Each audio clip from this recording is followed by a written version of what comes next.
Hello there and welcome to the program. I'm Jane Mutoni. The Rwanda Land Management and Use Authority says that more than 1,300,000 plots of land are unregistered, resulting in a temporary registration as state property. Bella Flowers, a company that grows, processes and exports flowers, has noted that 85% of its market is in Europe. A warm welcome to the news in details now. The Rwanda Land Management and Use Authority says that more than 1,300,000 plots of land are unregistered, resulting in a temporary registration as state property. However, some residents say they weren't able to register their land due to various reasons, including those who were given compossession but weren't given the land deeds. Martina Abera reports. Here and there in the country, there is public land that has been temporarily confiscated and put under government property due to the fact that the owners haven't registered it. Some of the cases include those that had parents who passed away before they could register the land. Others weren't able to register due to the fact that they were abroad at the time of registration. Those who owned land that bordered the state at the time of survey and the survey was poorly done, as well as those whose land is for activities that are in the interest of the public and the government gives them something else in exchange but doesn't give their respective documents to support it. The issue that I have is that they took my land and built on it schools, and even after they compensated for it, they asked me for other requirements that I was unable to give. All I ask is that I am given ownership documents to that piece of land that I own. December 31st, 2020 was the deadline that the Rwanda Land Management and Use Authority had set for those that hadn't registered their land. Mukamana Esperance, the Director General of Rwanda Land Management Use Authority, say that the unregistered land had been transferred to state property after the date temporarily, and the owners were to live up to some of the requirements in order for the land to be registered under their names. You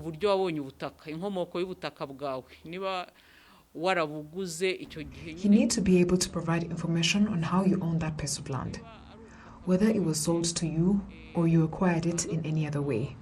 That information is very much needed. There are residents living around your land and there are also local authorities. All we ask is for proof of ownership. After that, we also require you to provide a visual representation of your land and that it should get approved by the authorities in charge on the regional level. When all that is given, you have to fill out a form and attach all the above requirements to it. And then you ask for follow-up services, and if all is well, the land is registered under your name. So we would like to make it clear, when unregistered land is temporarily being held by the government, it is to ensure that all land is registered somewhere. That is the only motive.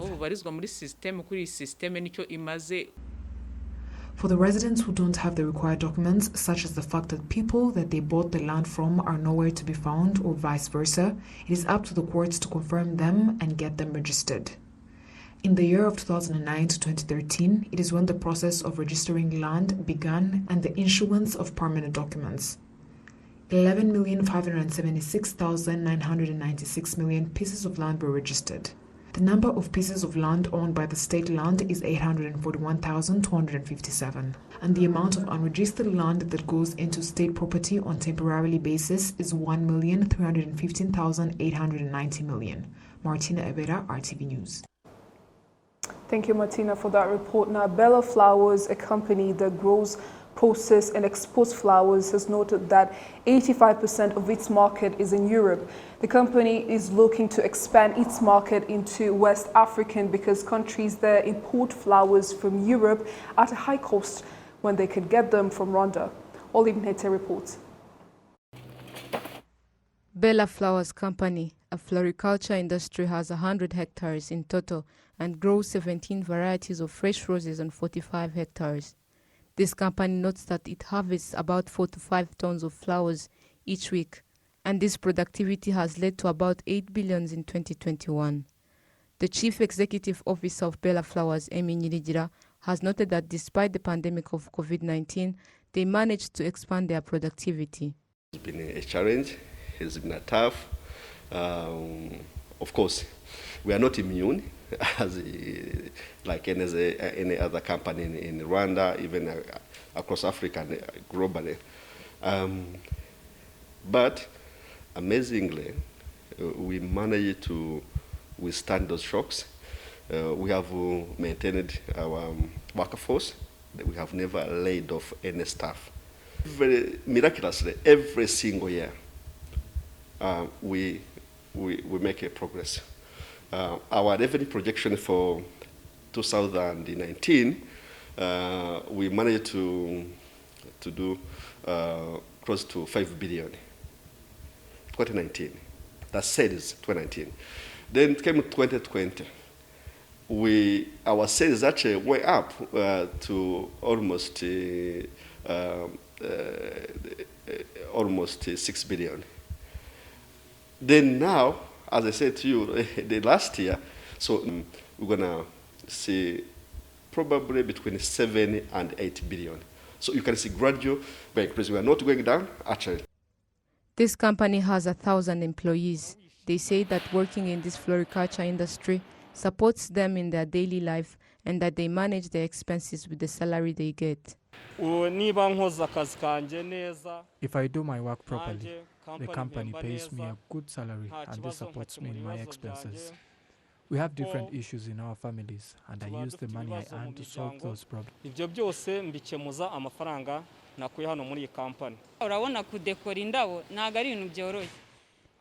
As we know, it is not easy to decorate flowers. They used to employ decorators to decorate in the commemoration period, and I learned from them. And now, if I go from here, I can do my own business of decorating. Bella Flowers Company plans to expand their market to West African countries because the countries buy flowers in Europe while they can get them directly from Rwanda. Africa in the long run, like maybe in the next 5 years, should be our cash cow. Meaning, the West Africans, they tend to go to Europe to buy flowers that we, Bella, have already exported to those to Western countries. For instance, I told you, I went to Nigeria last year, and I was amazed that actually those people in Nigeria, they go to Holland to buy flowers that we better have already sold it to Holland. Meaning they are paying double price and it's far from them. So happily tell you, we have now sent some samples to Nigeria and in Lagos and Ghana, in Accra. So they love our samples. They couldn't even believe that, African countries can produce that kind of quality roses. So hope. During the fiscal year 2020-21, a total of more than $444 million was generated from all agricultural exports, from more than $419 million in the year 2019-2020. This slightly increased by 6% compared to previous fiscal year 2019-2020. Vegetables, fruits and flowers exported in the year 2020-2021 was 15,803 tons with a value of more than $28 million. In 2019-2020, agricultural exports was 31,788 tons, valuable to more than $28 million. Flower quantities exported and revenues for fiscal year 2020-2021 increased by 58.7%, 1,001,093 and 834 million exports, equal to more than $7 million. Export revenues from vegetables in fiscal year 2020-2021 decreased by 23.7% compared to previous fiscal year, whereas in fiscal year 2019-2020, it had increased by 9.6%. Export quantities of fruits continued to decrease for the past 3 years at an average of 27.8%. Specifically in the fiscal year 2020-2021, export quantities had decreased by 41.6%.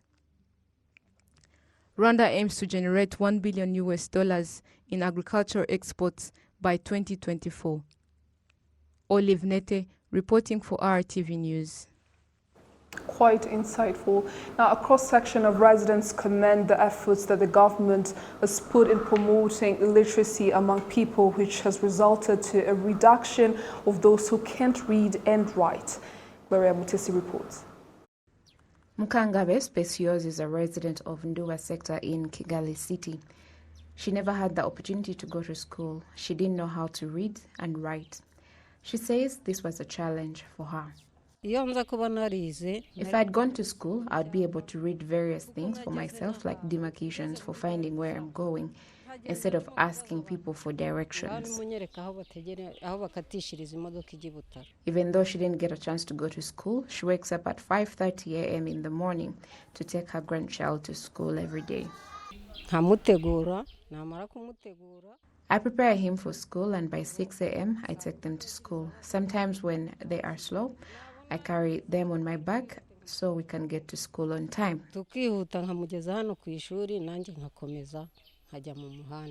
She says she does this because she believes it will enable their grandchild to contribute to society.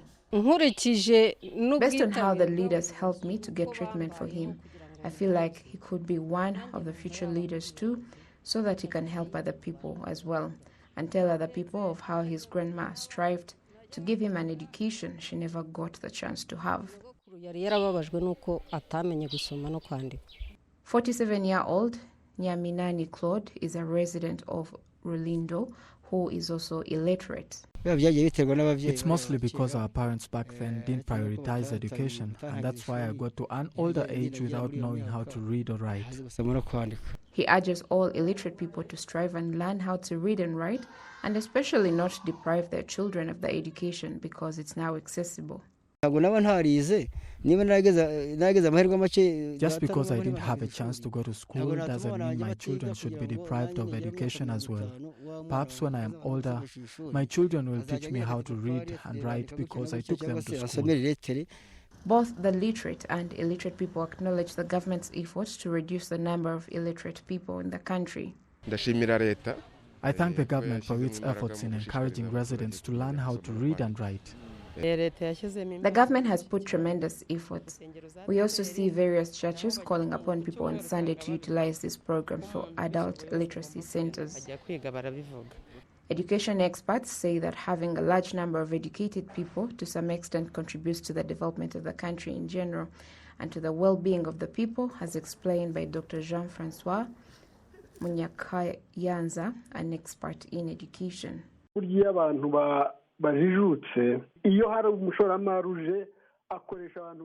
When an investor comes into the country, they will prefer literate people. The government puts in place programs, but the residents sometimes might not follow up on these programs. I believe the development we have is mostly attributed to the residents being literate. When the government puts in place these programs, residents should utilize them to develop themselves and ultimately developing the country. The Ministry of Education indicates that the government's achievements so far have been establishing adult literacy centers, designing manuals for use, training teachers in these centers, and giving incentives to the teachers in these adult literacy centers. The ministry also urges adults to utilize these adult literacy centers as well as send their children to school and not deprive them of the access to education. The demographic and health survey shows that the number of illiterate women between the ages of 15 and 49 has dropped from 12% in 2015 to 9% in 2021, while the number of illiterate men has dropped from 9% to 7%.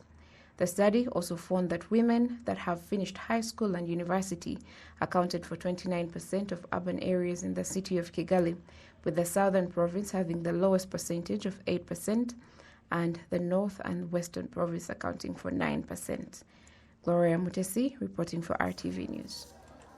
People that use artificial intelligence in the day-to-day work in Kigali City say that it speeds up the service and accelerates work by providing solutions for a variety of issues that are often reliable. Gloria Mutesi comes again. 14-year-old Abayo Rukundo Bruno is a high school student in Ngoma district of the Western Province. He says he will create an application that enables Rwandans solve certain issues, including an online shopping center in the Kinyarwanda language in the near future. The challenge I believe I can solve is creating an application that is considerate of all languages, for it to be accessed in other countries and used by many people. Bruno's father, Dr. Rukundo Placide, whose specialty is in agriculture, also says that he has embraced technology to make his work more effective. He says that based on Rwanda's vision and efforts in technology, including the use of artificial intelligence, his son Bruno will do great after he finishes his school. I believe this is a very good thing because looking at all projects and various initiatives, most of them are tending towards using artificial intelligence. Kuradusenje Martin, a researcher at the University of Rwanda as well as a professor, says that artificial intelligence is something that is of interest to the young people today and that the University of Rwanda is working hard to solve challenges such as climate change that often affects agricultural productivity.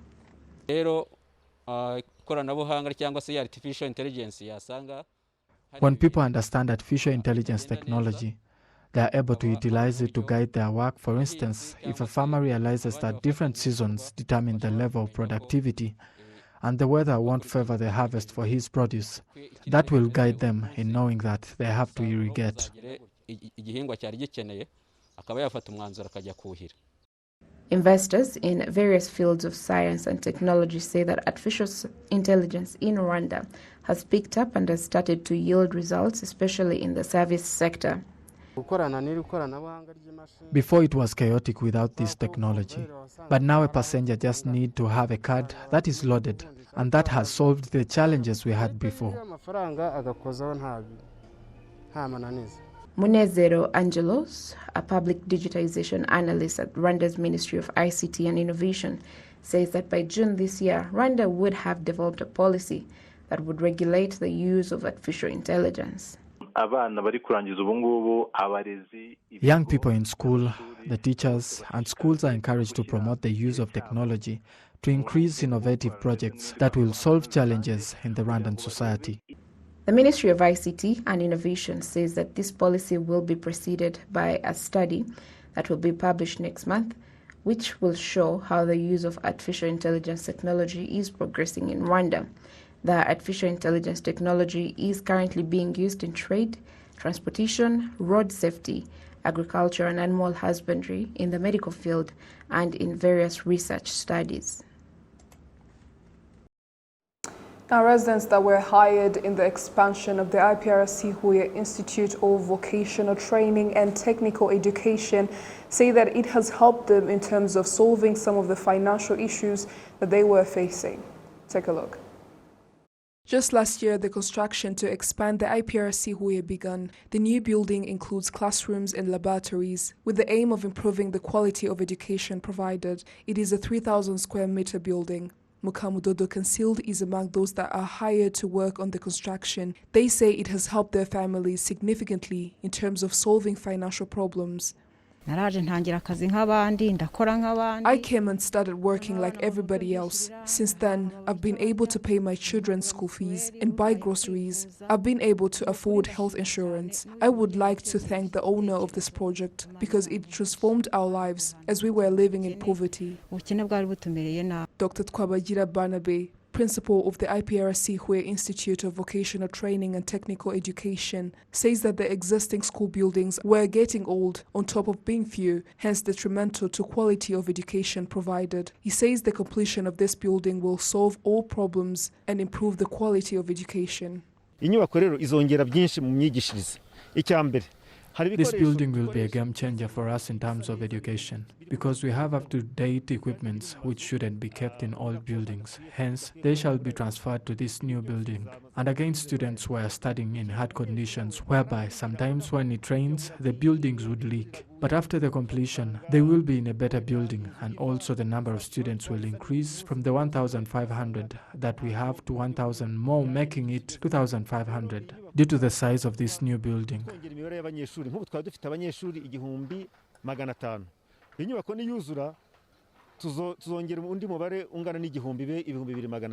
It is a three-story building which will be worth 10 billion Rwandan francs upon completion. Since the beginning of the construction, about 100 to 500 workers are at the construction site per day. Well, there you have it. On behalf of the entire news production team, thank you for your company. I'm Jane Mutoni. Bye for now.